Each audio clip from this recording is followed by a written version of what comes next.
La servitude coloniale,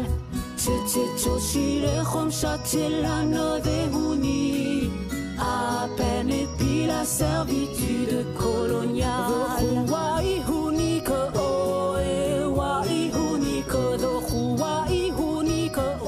Vous l'avez compris, c'est vraiment une soirée pour...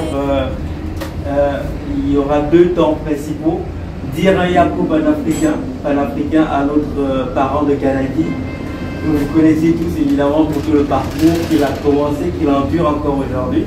Lui dire un Yako, ça veut dire tout simplement, voilà, dire une sorte de, traduis-moi ça s'il te plaît, une sorte de courage, voilà, ça veut dire une sorte de courage, dire, voilà, on est au courant évidemment du... On compatit. Voilà, on compatit. Je voulais pas employer le mot colonien parce que c'est trop fort. Non, c'est pas dans la circonstance aussi voilà. Quand il y a une douleur, on vient pour on apaise à travers cette expression ivoirienne qui englobe vraiment beaucoup d'amour, beaucoup de compassion, voilà. Bon. En même temps, tu viens de comprendre les choses. Moi, je suis pas de la Côte d'Ivoire, mais sont mes parents aussi, hein. Donc ils peuvent mieux dire les choses. Moi, je suis du Cameroun. Donc voilà, le panafricanisme c'est ça, on vient de tous les côtés et nous vraiment c'est ça, hein, voilà. Il y a les Ivoiriens, les Camerounais, il y a notre frère du Nigérian qui est là, il y a nos parents de l'île de la Réunion qui sont là. Bref, c'est ça l'idée du panafricanisme. Nous avons notre doyenne avec nous qui est de la Martinique qui est là et qui nous a fait l'honneur de sa présence. Et voilà, donc le premier temps sera ce Yako et un deuxième temps on parlera de ce projet qu'on a et qu'on essaie de promouvoir depuis quelques temps maintenant, de travailler ensemble, de lutter ensemble pour ne pas le faire isolé et seul, parce que tant qu'on est seul devant le colon, pour le dire simplement, hein, on est fragile, on est plus faible, donc nous mettre ensemble pour le faire solidement. Donc voilà, c'est notre frère qui est, donc là vraiment c'est lui aujourd'hui, le faire connaître parce que le drame pour nous, les peuples noirs, pour le dire simplement, c'est que chacun de nous lutte de son côté. Et on ne se met pas ensemble alors que on subit la même oppression, pour le dire tout simplement, hein, que ce soit en terre d'Afrique, en terre d'afrodescendance, en terre de Mélanésie, et notamment de Mélanésie-Kanaki. Donc voilà. Là pour commencer, moi j'avais pensé qu'on dise notre doyenne qui est là, lui donner un premier instant de prise de parole. Elle a quand même, disons-le, hein, c'est pas pour la choquer, 85 ans, 86. Et elle est toujours avec nous. J'ai oublié que si tu veux nous dire un petit mot comme ça pour ouvrir cette séance, parce que voilà, en tant que la doyenne, dire un petit mot, qu'est-ce que tu penses de cette idée justement Non, j'ai dit que c'est une excellente idée, qu'on se rencontre, qu'on se connaisse, pas qu'on milite chacun en criant sans connaître, parce que je suppose que vous avez eu vent dans la Martinique, comme on a manifesté, et nous avons chaque année un convoi qui s'appelle Convoi pour les réparations. Vous avez sans doute entendu parler, le gars Saint-Martin, d'ailleurs qui sera très heureux de savoir que vous avez rencontré, parce que c'est lui qui a l'initiative de ça. Et c'était le 25e convoi pour les réparations, où on marche environ 10 ou 11 jours, tous les jours, tous les soirs. Et depuis 3 ans à peu près, il y a des gens qui viennent de la Guadeloupe, de la Guyane, et on a manifesté, on a marché avec le drapeau kanak, et même le Guyanais, il connaît très bien, il connaît tout ce qui se passe. J'oublie son nom de combat, mais il s'appelle Benoît. Il milite depuis très longtemps, c'est un ancien. Et lui, il avait toujours le drapeau de Kanaki devant, avec le drapeau de la Martinique, et notre banquerole pour les réparations. on parlait toujours de la libération pour la Conakry, etc. Donc, ils seront très heureux de savoir que je vous ai rencontré, et je leur ferai d'ailleurs des photos. Et je demanderai peut-être à Garcin Malsa de se mettre en contact avec vous, parce que c'est un doyen lui aussi. On a à peu près le même âge, et il est toujours au combat, et il est encore là avec la vie chère, avec tout ce qui se passe là-bas. Donc, on travaille en république. Donc, vraiment bienvenue. Alors, puisqu'on est à la Réunion, je dirais, on est toujours à la Côte d'Ivoire, alors c'est à Croix-Bas. Oui.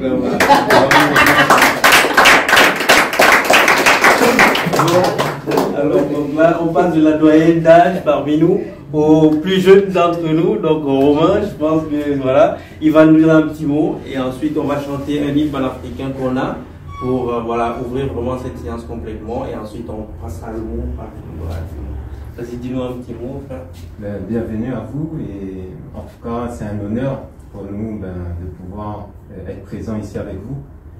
Parce que nous, à Kaobuntu, qui est un parti indépendantiste réunionnais, on a suivi justement le combat mené par les Kanaks et on soutient toujours le combat du peuple Kanak pour son indépendance. Et on est très admiratif aussi de vous, M. Christian Théin, par rapport au fait que vous avez mené ce combat-là, vous êtes toujours en train de le poursuivre. Et le fait que voilà, vous avez été emprisonné par le colon et que là maintenant, qui vous a laissé sortir, que vous êtes toujours dans cette dynamique-là de libération de votre peuple, ça c'est tout à votre honneur. Et je pense que c'est un exemple à suivre pour nous, militants indépendantistes, panafricanistes, parce que comme justement le dit Jeannot, la liberté, ça ne se demande pas, ça s'arrache. Et on sait très bien que face à ce système colonial-là qui comprend que le rapport de force, et bien clairement, on ne va pas lui demander l'indépendance, mais on va l'arracher. Et aujourd'hui, il y a une vague qui est lancée. Que ce soit sur le continent africain, dans les Caraïbes, Martinique, Guadeloupe, la Guyane, la Réunion. Et bien, en fin de compte, c'est un moment d'histoire, je pense, qu'il faudra saisir pour notre souveraineté. Parce que si on loupe cette ouverture, cette fenêtre pour notre liberté, je pense qu'on va encore subir la domination impérialiste pendant des années encore. Et ce combat-là, en fin de compte, il nous dépasse. Et je pense que vous êtes l'exemple de ce sacrifice-là. Et que je pense que si tous les militants suivent cet exemple-là, eh bien, on accédera à notre souveraineté. Donc voilà. Donc merci à vous d'être présents ici. Et maintenant, on va écouter l'hymne panafricain. Merci. Les amis, je le dis avec humilité et respect devant chacun de vous, surtout devant vous, c'est maman aux cheveux blancs, tous les personnes les plus âgées qui avaient traversé chacun de votre côté aussi, pour porter aussi les différents poids de la souffrance, chacun de notre coin. Ça, c'est le petit geste dans le monde kanak, là, où, dans la société mélanésienne, je pense comme en Afrique, comme partout ailleurs, il y a toujours ce geste coutumier où on échange entre nous. Et nous, souvent, quand on rentre dans cette maison, parce que cette maison, c'est vous qui nous accueillez.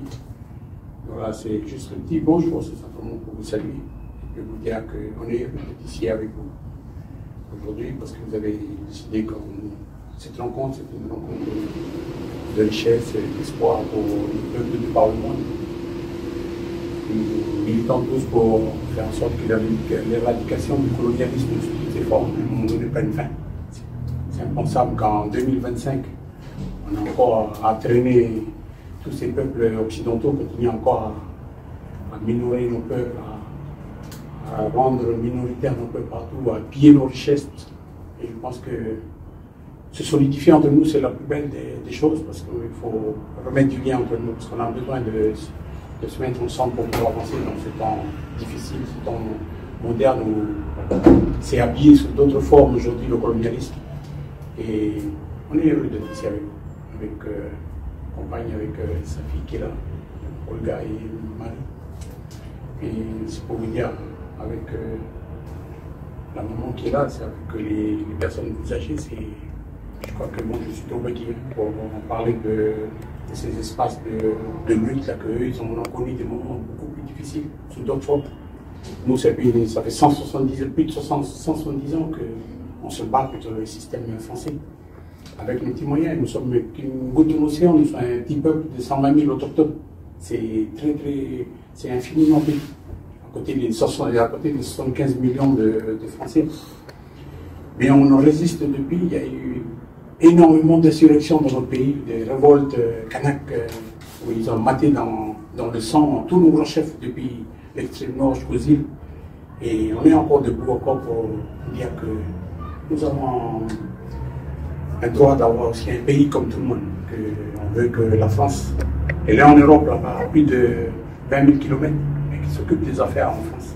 Je pense que nous, dans la Mélanésie, dans le Pacifique, on est suffisamment assez grand pour construire aussi des ponts d'amitié avec les peuples de par le monde, et surtout le peuple d'Afrique, parce que c'est un peuple magnifique. Et souvent, on a utilisé, comme les Mélanésiens à un moment donné, pour venir libérer tous ces pays-là par rapport à l'occupation allemande. On s'est servi de nos peuples. Mais on a oublié en retour de renvoyer l'ascenseur à un moment donné pour dire que là, on a réussi notre place aussi aux Nations Unies parmi l'ensemble des pays du monde.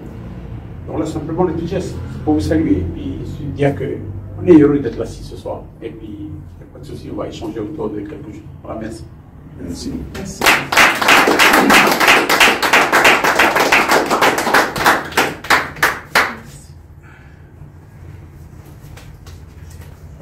Je vais remettre à doyer. Merci. Merci beaucoup. L'Afrique est le berceau du panafricanisme. Le panafricanisme a pour origine la couleur de la peau que nous avons. C'est notre passeport et c'est notre tampon. Quand on entend que des personnes déportées depuis le XIVe siècle, dont les origines sont en Afrique et les descendants continuent de se battre, nous nous sentons concernés. Où que ce soit, où que vous soyez, où que le combat se mène, nous nous sentons concernés. Donc, chers frères, chez nous, la prison, c'est comme la mort. Chez nous, les Africains. Quand quelqu'un sort de la prison, on dit qu'il faut le laver et l'habiller. Et chez nous, le symbole, c'est le pain. Donc, vraiment, voici un pain que nous donne. Et ce pain est à l'effigie de notre candidat, de notre leader, le président Luanda. Tu connais ou tu as connu ou tu continues. Je ne veux pas dire connaît, il continue. Depuis qu'il est jeune, depuis ses 18 ans, il est dans le combat. Vous venez de dire, depuis 170 ans, le peuple kanak lutte. Et c'est la même chose en pratique. On fait semblant de nous donner une indépendance qui n'en est vraiment pas. Et des personnes éveillées qui disent non et qui veulent véritablement leur indépendance, qu'incarne ce combat, qu'incarne le président Laurent.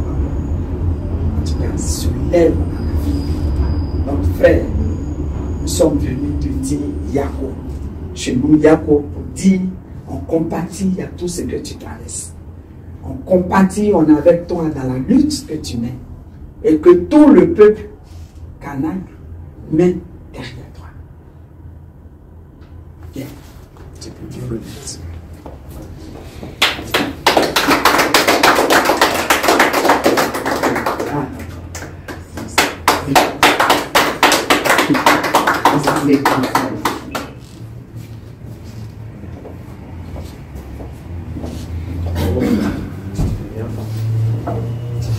Donc du coup, on va continuer. Comme c'était prévu, je ne sais pas, il y en a qui voulaient peut-être continuer la route, vous restez avec nous, vous voulez... Vous êtes bien? Bah voilà, donc c'est bien. Ok, très bien.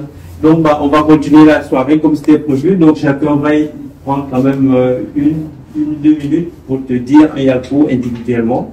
Donc on va faire le tour simplement. On va commencer par exemple par Sarah. Il s'appelle Casimir. Voilà, Casimir, à la base d'idée. Je ne sais pas. En une minute. Grand chose à dire. Mais surtout un grand merci. Pour moi, nous voir ici rassemblés à 10-15 personnes, ça veut dire que son combat, le combat des Kanaks, porte ses fruits. Et là, aujourd'hui, on est fiers. Et il peut compter sur nous pour faire avancer les choses. En tout cas, merci à lui.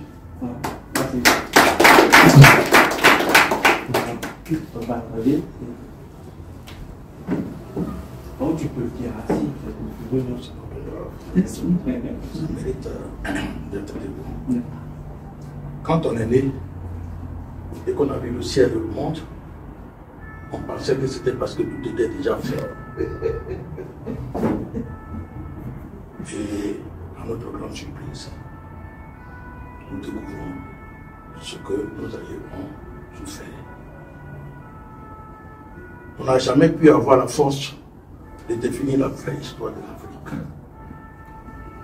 Aujourd'hui, grâce à vous, on découvre l'Afrique, ce qu'elle a été. On a dit nous. Non, rien n'a changé. Tout a continué. Mais tout a continué pourquoi? Nous l'avons su parce que vous êtes là. Nous avons souffert. Et l'histoire nous répète ce que nos aïeux ont souffert. Pour que nos familles et nos parents se retrouvent où ils sont. Nos sommeils sont troublés. Et nous voulons une solution. C'est pour cela que nous vous remercions d'avoir créé parmi vos enfants les idées de cette solution. Et que ce monde nous donne une réponse. Nous savions nos frères, nous savions nos parents. Moi, je ne veux pas être trop religieux. Que Dieu les bénisse. Amen.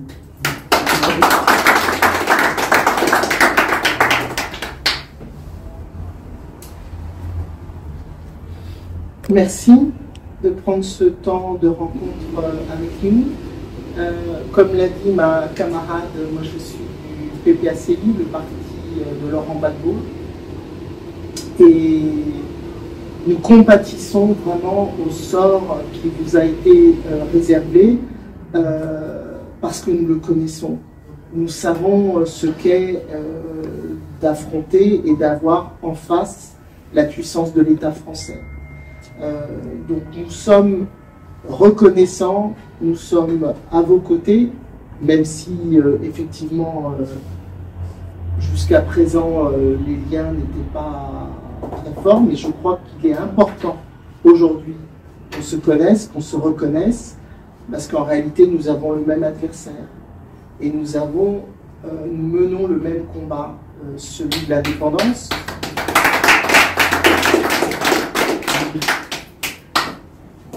Celui de la liberté et celui de l'autodétermination de chaque peuple. Et le peuple kanak, le peuple ivoirien, a le droit de s'autodéterminer. Nous sommes dans ce combat. Donc nous sommes forcément à vos côtés. Merci. Merci.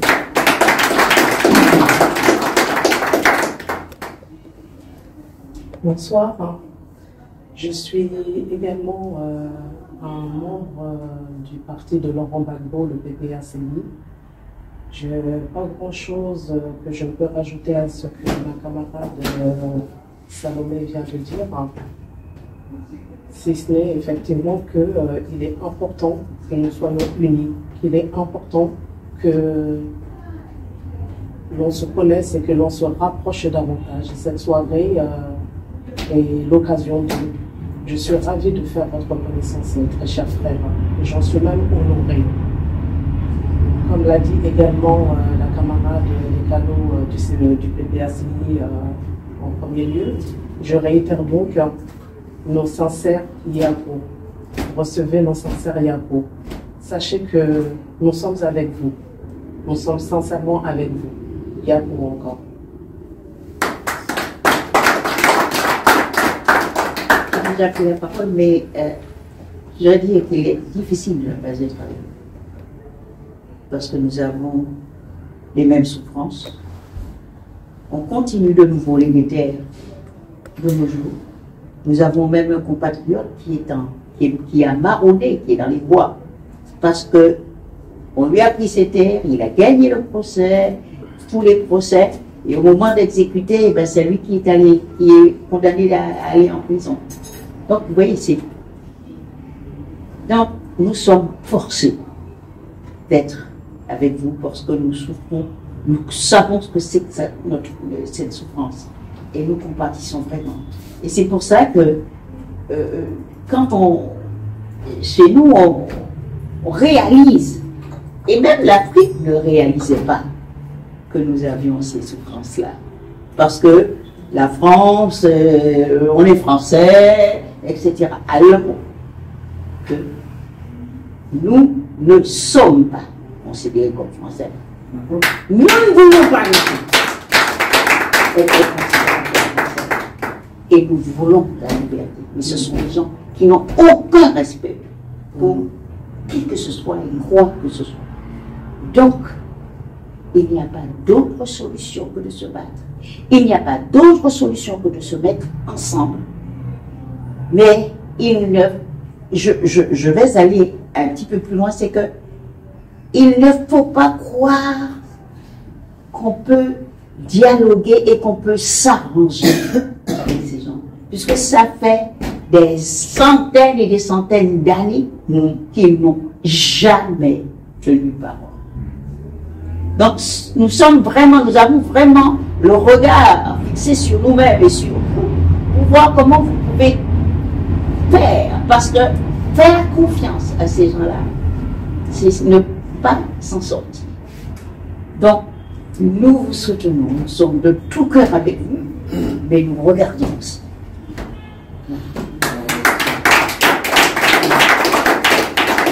Moi, ce que je vais dire, on est avec vous. Je suis originaire du Niger. Et dans ces grands combats, on souhaiterait voir aussi, à travers de notre collègue président, de voir des réunions pour qu'on puisse élaborer ce combat ensemble. Pour qu'on sent que vous n'êtes pas seuls. Nous tous, Africains de l'AES, on est avec vous. Comme aujourd'hui, on a un défi de la Côte d'Ivoire qui disent qu'il va se présenter comme candidat, on va se battre. Moi, dans mon cœur, je me sens ivoirien. Je me sens quelqu'un qui défend des gens qui sont innocents. Aujourd'hui, tu nous as fait le preuve de notre résistance. On est vraiment fiers de vous. Et on aimerait aussi collaborer dans toutes vos réunions, dans toutes vos participations, pour que cet combat soit aussi africain, soit aussi de l'AES. Parce que nous, on a démontré à Emmanuel Macron qu'on vaut la peine. Pendant des années et des années, on prend notre uranium, on crée des fins. Aujourd'hui, on s'est battu et on a gagné ce combat de l'AES. On est avec vous. On va continuer à travailler ensemble parce qu'on a la même objectif, le même travail. Je vous remercie. Merci.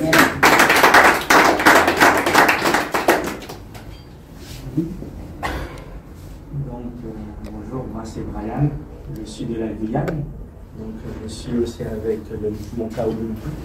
Comme il a présenté notre camarade Romain, le président de Kaobuntu qui est un parti indépendantiste.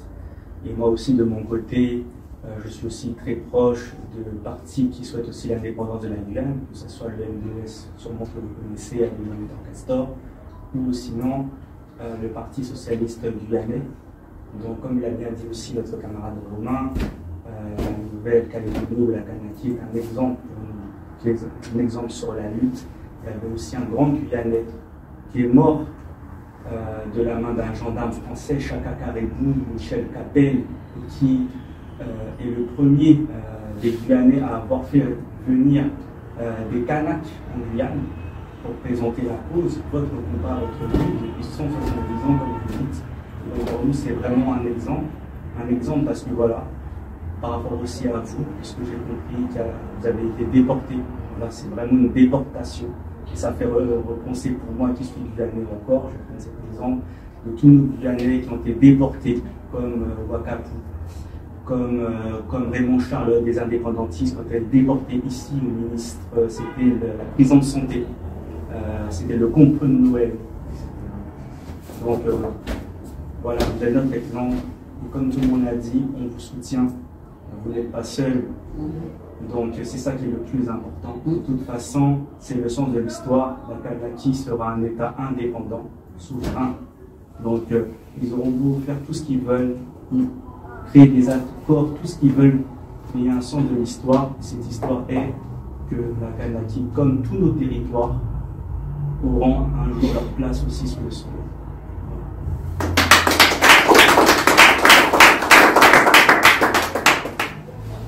Donc, tout a été dit, je ne vais pas m'intéresser. La liberté, comme je dis toujours, ça ne se donne pas, ça s'arrache. Ce que eux, ils ont bien compris, ils nous ont étudié depuis toujours. Cette raison, ils ont encore cette force-là de nous commander. Le seul moyen, nous, pour nous en sortir, ils nous ont condamnés depuis 1884-85, ils ont divisé le continent. Ils ont divisé tout le monde. Ils savent très bien que cette force-là, il faut que nous soyons unis pour avoir cette force-là. Pourquoi? Parce que Emmanuel Macron lui-même, il a dit une phrase très importante. Je l'ai dit tout à l'heure. Il a dit la liberté, ça ne se donne pas, il faut avoir puissance. Unis, nous sommes puissants.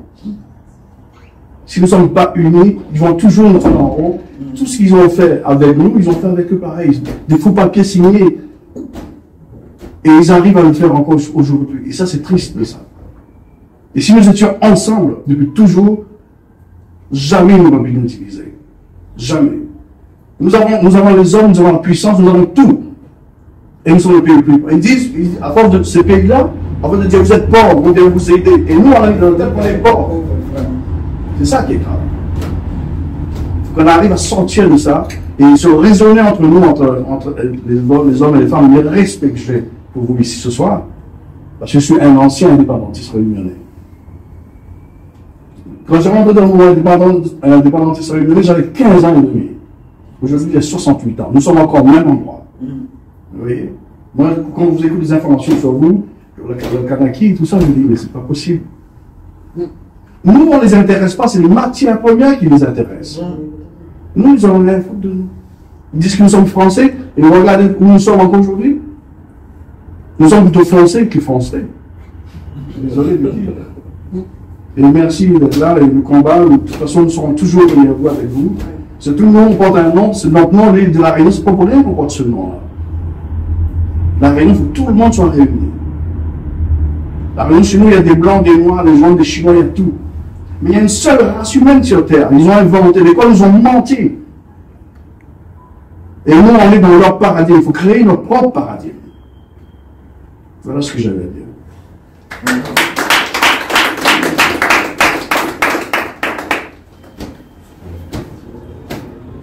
Moi, j'ai déjà parlé, je ne vais pas répéter tout ce qui a été dit, mais juste le tout terminer.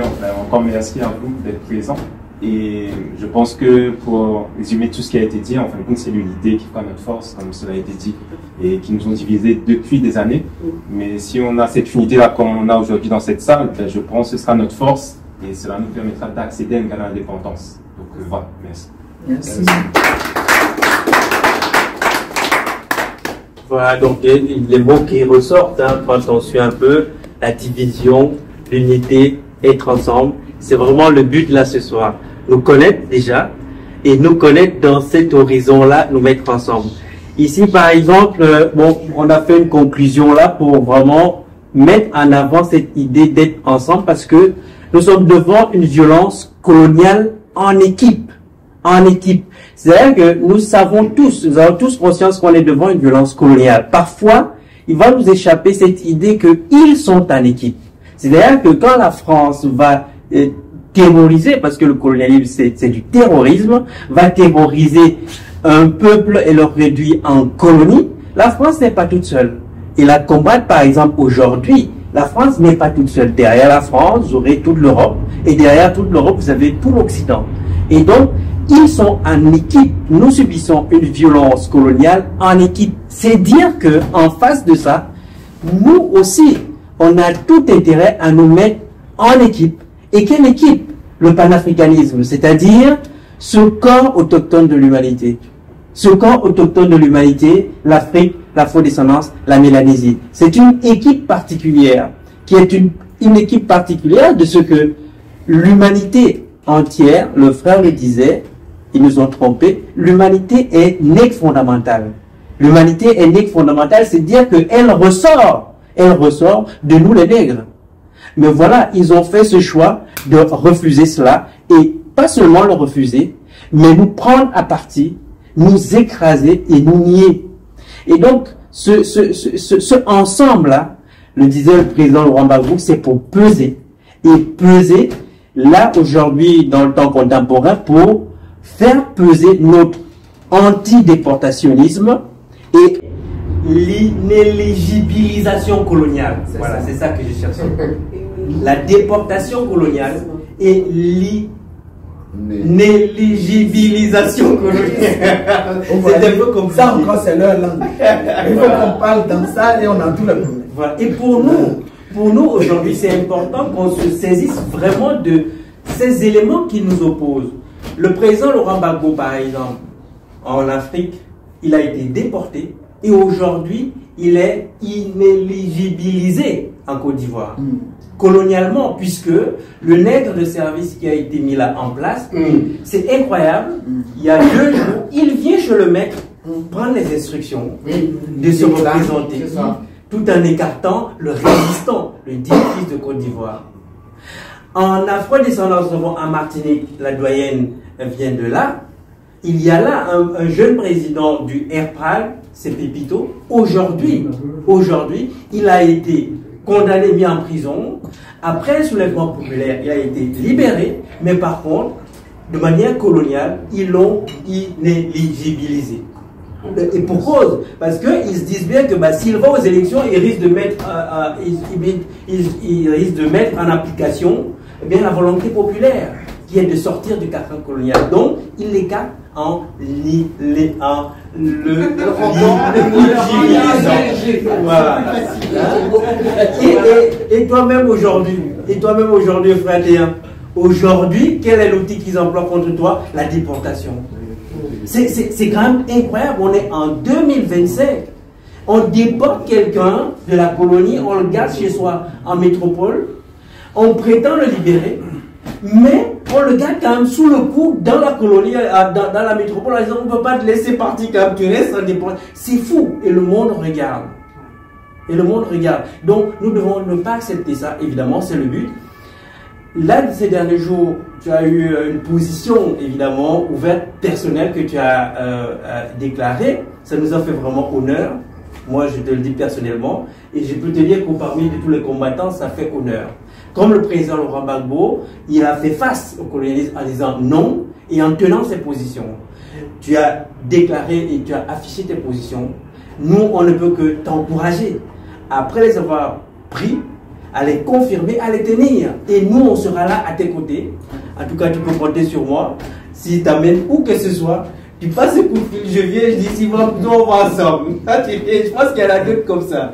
Donc voilà, nous, on ne peut que t'encourager à ça. Évidemment, ça ne va pas être facile. En tant que le président du FNKS, il y aura beaucoup de monde à faire converger vers cette position. Mais nous, panafricanement, on ne peut que t'encourager à la fois à la confirmer et à la tenir jusqu'au bout, la libération coloniale panafricaine. D'autant qu'aujourd'hui, nous avons un allié légal. C'est ce que nous avons indiqué là dans ce panneau, c'est l'ONU. Il faut savoir qu'en cours aujourd'hui, il y a une résolution de la Nations Unies, c'est la résolution 75-123, qui fixe l'échéance 2020-2030 d'élimination du colonialisme, purement et simplement. C'est dire que prendre la rue, par exemple, pour dire on n'accepte pas la prolongation du colonialisme, c'est parfaitement en accord avec toute la légalité, et notamment la légalité internationale. Et donc, quand on dit se mettre ensemble, c'est aussi dire que d'autant que c'est légal, il ne faut pas avoir peur. C'est légal. La résolution de l'ONU, je le rappelle, 75-123, fixe, c'est la 4e fois qu'ils prennent cette résolution. C'est pour dire, la 4e fois. Mais à nous de nous en saisir et dire chiche, chiche, 2030, c'est dans 5 ans, nous on est dans la rue, pour dire que puisqu'on nous devons aller à l'élimination du colonialisme, eh ben, l'État français n'a pas à prolonger le colonialisme en organisant les déportations coloniales et en organisant les inéligibilisations coloniales. Voilà. Et donc, si tu peux nous redire cette position que tu as prise, et puis, bah, si possible, nous la confirmer, et puis on pourra continuer la